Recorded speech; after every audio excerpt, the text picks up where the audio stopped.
Thank you all. And of course, I want to especially welcome Jared Kushner and Ivanka Trump. Your presence here today is a testament to the importance of this occasion, not only for the Trump administration, but in a very personal way, for you. For you, each of you, for the pursuit of peace, and for President Trump himself. Thank you.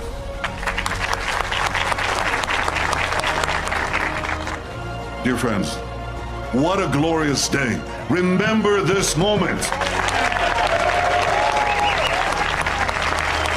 This is history. President Trump, by recognizing history, you have made history.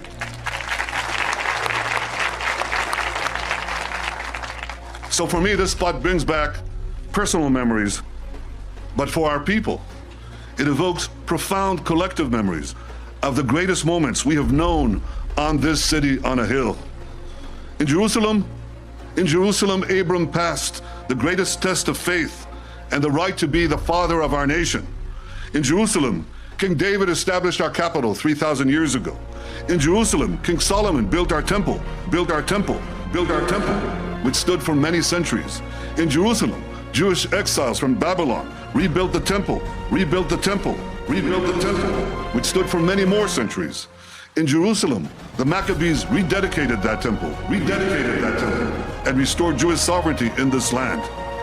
And it was here in Jerusalem, some 2,000 years later, that the soldiers of Israel spoke three immortal words: Har Habayit Be'adenu.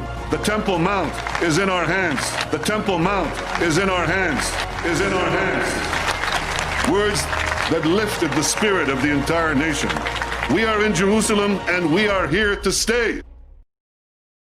Bonjour Charles Anderlin. Bonjour. Journaliste que les téléspectateurs connaissent bien puisqu'on vous voit sur France 2 depuis plus de 30 ans en direct de Jérusalem. Vous avez enquêté cette fois sur la poussée de la droite religieuse et sur le messianisme juif. Le livre paraît aux éditions du Seuil. Il s'intitule Au nom du Temple. Soyons le plus pédagogue possible pour ceux qui ne connaissent pas toutes les subtilités de la vie à Jérusalem. Qu'est-ce que c'est que le Temple d'abord, Charles Anderlin? Le Temple d'abord, c'est une idée religieuse. C'est concrètement les ruines du seul lieu saint juif qui se trouve aujourd'hui sous l'esplanade des Saintes Mosquées de Jérusalem. Le seul lieu saint juif et le troisième lieu saint de l'islam. C'est aussi le cœur du conflit au Proche-Orient. Donc ce lieu est aujourd'hui encore, peut-être plus que jamais aujourd'hui, un lieu très important. C'est, je crois, la raison, le lieu qui fait qu'il n'y aura probablement pas d'accord entre Israéliens et Palestiniens. Et c'est aussi la raison pour laquelle le conflit territorial est en train de devenir religieux. On a en parallèle la création d'un institut du Temple qui prépare le culte sur le Temple juif lorsqu'il sera reconstruit à la place du troisième lieu saint de l'islam. Il y a une vingtaine de groupes qui organisent des visites au Mont du Temple et qui aussi militent pour la construction du troisième temple. Alors Charles l'évoquait, il y a l'Institut du Temple notamment qui est en train de fabriquer tous les objets rituels qui pourraient servir pour ce troisième temple. Et puis, eh bien, on fabrique aussi les trompettes qui serviront aux cérémonies, on fabrique aussi le chandelier, les habits du grand prêtre, etc. Donc on se prépare avec évidemment l'aspect explosif de ce projet, c'est que ce troisième temple serait à la place de la mosquée Al-Aqsa et du Dôme du Rocher qui sont des lieux sacrés évidemment pour les musulmans. Jerusalem is still the capital of Israel and must remain an undivided city accessible to all. As soon as I take office, I will begin the process of moving the United States ambassador to the city of Israel, as chosen as its capital. I continue to say that Jerusalem will be the capital of Israel, and I have said that before, and I will say it again. And Jerusalem will remain the capital of Israel. While previous presidents have made this a major campaign promise, they failed to deliver. Today, I am delivering. It is time to officially recognize Jerusalem as the capital of Israel.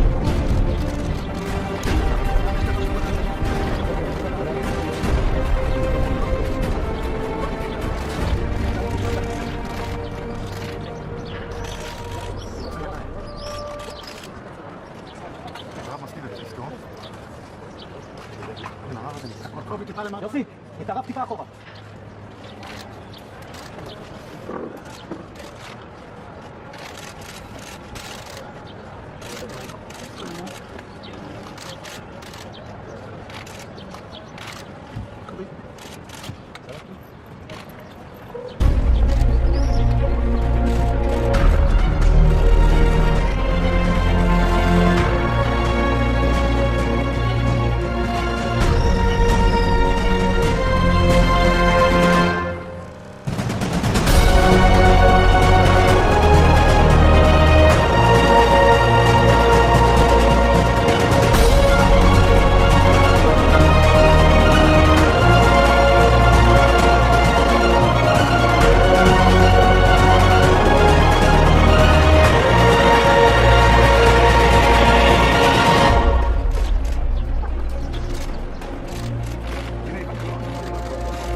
nous allons parler justement de cette réalité-là biblique, qu'un jour, un troisième temple sera construit dans cette région-là. Nous le savons parce qu'il y a plusieurs versets dans la parole de Dieu qui nous en parlent. Tout d'abord, et déjà dans l'Ancien Testament, le prophète Daniel en a parlé, et c'est dans Daniel chapitre 9 et le verset 27, alors qu'il a prophétisé concernant les derniers jours, l'époque où nous vivons présentement, et il a expliqué que cet homme, que la Bible appelle l'Antéchrist, va se pointer à cette époque-là et va vraiment faire cesser le sacrifice dans le temple.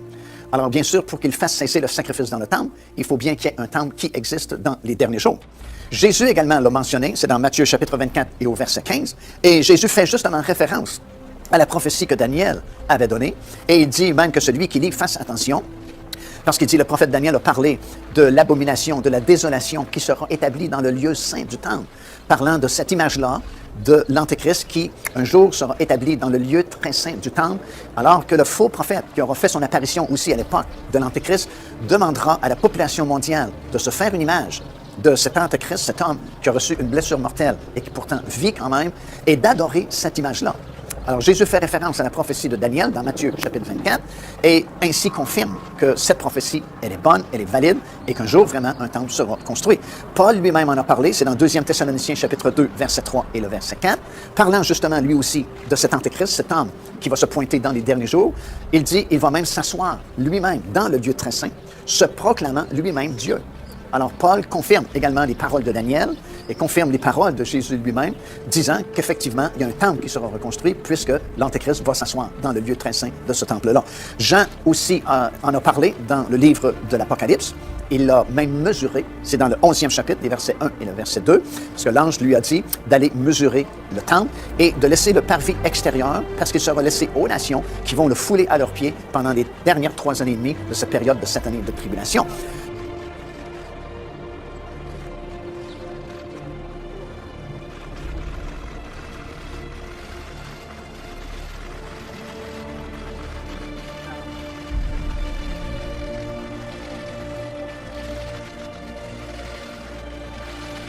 Et évidemment, nous savons que le livre de l'Apocalypse a été écrit vers l'an 95 ou 96 de notre ère, et nous savons que le dernier temple a été détruit en l'an 70.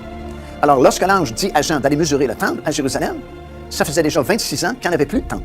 Alors évidemment, on ne parlait pas du deuxième temple, mais on parlait de ce troisième temple qui va être construit très bientôt.